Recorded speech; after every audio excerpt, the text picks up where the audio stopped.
ಈ ಸಮಯ ವ್ಯಕ್ತಿ ಸಂಬಂಧ ಈ ಮೂರನ್ನು ಅಷ್ಟೇ ಕಲ್ತ್ಕೊಂಡಾಗ ಅದ್ರ ಬೆಲೆ ಗೊತ್ತಾಗೋದು.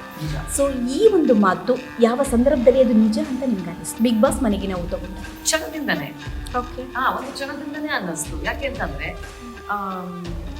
ಇದು ಹೊರಗಡೆ ಬಂದಾಗ್ಲೂ ಹೊರಗಡೆ ಬರೋದಿಲ್ಲ, ಮನೆಯಿಂದ ಹೊರಗಡೆ ಬಂದ ತಕ್ಷಣ ಅಲ್ಲೇನೆ ವೇದಿಕೆ ಮೇಲೆ ಬರೋದು ಮುಂಚೆನೆ ನೀವು ಬಂದ್ಬಿಟ್ರ ಟೆಕ್ನಿಷಿಯನ್ಸ್, ನೀವು ಬರುವಂತ ಸ್ಪರ್ಧೆನೇ ಅಲ್ಲ, ನೀವು ಹೇಗ್ ಬಂದ್ಬಿಟ್ರಿ, ಅಷ್ಟು ಸ್ಟ್ರಾಂಗ್ ಆಗಿದ್ರಿ, ನೀವು ಆಕ್ಟಿವ್ ಆಗಿರ್ತಾ ಇದ್ರಿ, ಎಲ್ಲರನ್ನೂ ಇನ್ವಾಲ್ವ್ ಮಾಡ್ಕೊಳ್ತಾ ಇದ್ರಿ, ಎಲ್ಲಿ ಮಾತಾಡ್ಬೇಕಲ್ಲಿ ಮಾತಾಡ್ತಾ ಇದ್ರಿ, ಎಲ್ಲಿ ಬುದ್ಧಿವಾದ ಹೇಳ್ಬೇಕು ಎಲ್ಲವನ್ನೂ ಮಾತಾಡಿ ನೀವು ಹೊರಗಡೆ ಬಂದ್ಬಿಟ್ರ, ನೀವು ಬರೋದ್ರೆ ಅಲ್ಲ. ಅಲ್ಲಿ ಡಮ್ಮಿ ಆಗಿ ಕೂತಿದ್ದವರು ಮೊದಲನೇ 3-4 ವಾರ ತುಂಬಾ ಜನ ಇದ್ದಾರೆ. ಅಂದ್ರೆ ಮೂಲೆನಲ್ಲೇ ತಮಗ್ ತಾವು ಕೂತಿದ್ದವ್ರು ತುಂಬಾ ಜನ ಇದ್ದಾರೆ.